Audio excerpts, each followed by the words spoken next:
અત્યારે બાયુને બહુ જલસા. જે બાયુ શહેરની હોય કે ગામડામાં હોય, કોઈ પણ જગ્યાએ હોય, બાયુને બહુ જલસા. બાયુને બહુ જલસા. ખર્ચા એવા કરે, હરવા ફરવાનું એવું, બ્યુટી પાર્લરમાં જવાનું એવું, કોઈ પ્રકારની કાંઈ કમી નહીં. અત્યારની બાયુને બહુ જલસા. આમ વાત થતી હતી કે અત્યારની બાયુને બહુ જલસા, અત્યારની દીકરીઓને બહુ જલસા. માનો ને કે દીકરીઓ છે એ બાયુ છે, ને બાયુ છે એ દીકરીઓ છે. આ ઘરની દીકરી ઓલા ઘરની બાઈ છે, ને ઓલા ઘરની દીકરી આ ઘરની બાઈ છે. સીધી જ વાત છે. આમ વાત થતી હતી. એમાં મેં કીધું ભાઈ એક વાત કહું, તમે કહો તો કહું, એવું નહીં સમજતા કે તમારી વાતનો હું વિરોધ કરું છું.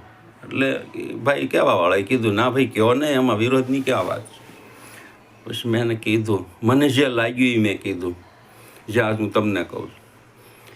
મેં કીધું ભાઈ કદાચ અત્યારના નાના મોહને ન ખબર હોય, પણ આપને તો બધી ખબર છે ને, કારણ કે આપણી ઉંમર પસાની બહાર છે બધાની.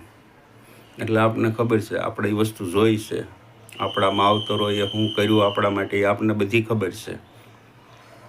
કોઈ પણ વર્ગ હોય, એવું નથી કે ખેતી કરતા હોય આ લોકો જ તે, ગમે એ વર્ગ હોય, ગમે એ કામ કરતા હોય, મહેનત મજૂરી વેપાર બધું કરતા હોય. અને વર્ષો પહેલાંની વાત કે ત્યારની બાઈઓ, એટલે કે આપણા જે માવતરો હતા, આપણા બા હતા, આપણા પિતાજી હતા, એ 4 વાગ્યે, 4:30 વાગ્યે, 3 વાગ્યે, 3:30 વાગ્યે, છેલ્લું 5:30 વાગ્યે, 5:30 વાગ્યે વહેલી સવારે જાગવાનું આપણા બાને.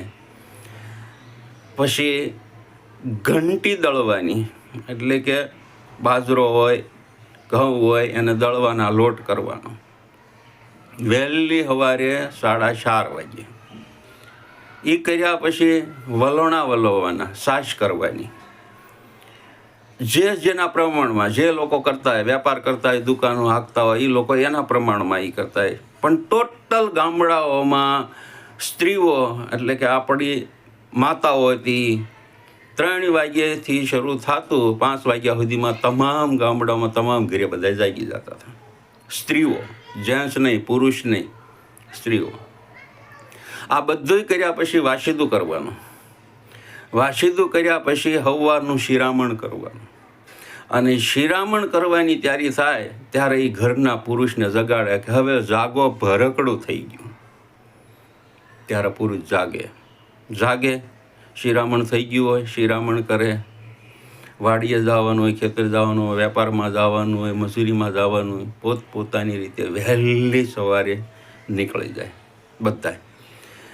હવે વહેલી સવારે નીકળીને પુરુષનું કામ કરે, સ્ત્રીનું કામ કરે, ખેતર વાડીએ વેપારમાં બધે જ્યાં હોય ત્યાં જઈને પોતપોતાની રીતે કામ કરે.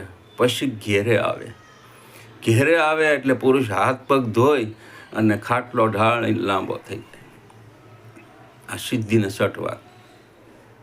આખો દિવસ સ્ત્રીએ કામ કર્યું છે, ઘેરે આવે એટલે પુરુષ હાથ પગ ધોઈને ખાટલે લાંબો થાય, અને સ્ત્રીએ પાછું ઘરનું કામ શરૂ કરવાનું.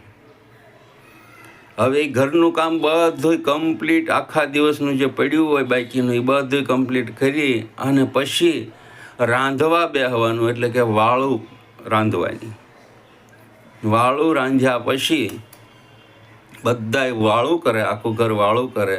અને વાળું કર્યા પછી સ્ત્રીઓએ પાછું વાસણ ધોવાના, વાસણ માંજવાના, વાસણ ઉટકવાના, આ બધું કામ ચાલુ થઈ જાય. પુરુષને લાંબુ થવું હોય તો લાંબુ થાય, નકર બહાર બધે ઓટે બેઠા હોય, ખૂણે ખસકે સોરે મંદિરે, ત્યાં જઈને પુરુષ બેસે 1-2 કલાક. અને સ્ત્રી રાતના 10 વાગ્યા સુધી આ બધું કામ કરે અને પછી એને સુવા જવાનું. એટલે ભાઈ મને કીધું કે રમેશભાઈ તમે કહેવા ભાઈ એટલું જ માગું છું કે એ આપણી માતાઓ હતી, બહેનો હતી, સ્ત્રીઓ હતી. વિચાર કરો તમે, એટલા વાગ્યે જાગવાનું, એટલા વાગ્યે હોવાનું, પાછો વળતે દિવસે એનું એટલા વાગ્યે જ જાગવાનું, વાસીદું કરવાનું, સાજ કરવાની, દવણું દળવાનું, આ બધું કરવાનું. અને પુરુષે શું કરવાનું એ આપણે વાત થઈ. અને એ જે સ્ત્રીઓ હતી, એ સ્ત્રીઓ આ દીકરીના રૂપમાં આજ આવ્યું છે. તમે જે કહો ને કે દીકરીઓને બહુ જલસા, વહુને બહુ જલસા, બહુ મોજ કરે, બ્યુટી પાર્લરમાં, ફરવામાં, હરવામાં. એ જ બધા જીવાત્માઓ જે 3 વાગ્યા ને 4 વાગ્યા જાગીને કષ્ટ ભોગ્યું છે, રાતના 10 વાગ્યા સુધી સતત મહેનત, હા ખાવાનો નહીં, એ જ જીવાત્માઓ હતા, એ આજ બધી દીકરીઓ થઈને વવારું થઈને આવી છે. એટલે દુઃખ નહીં લગાડવાનું.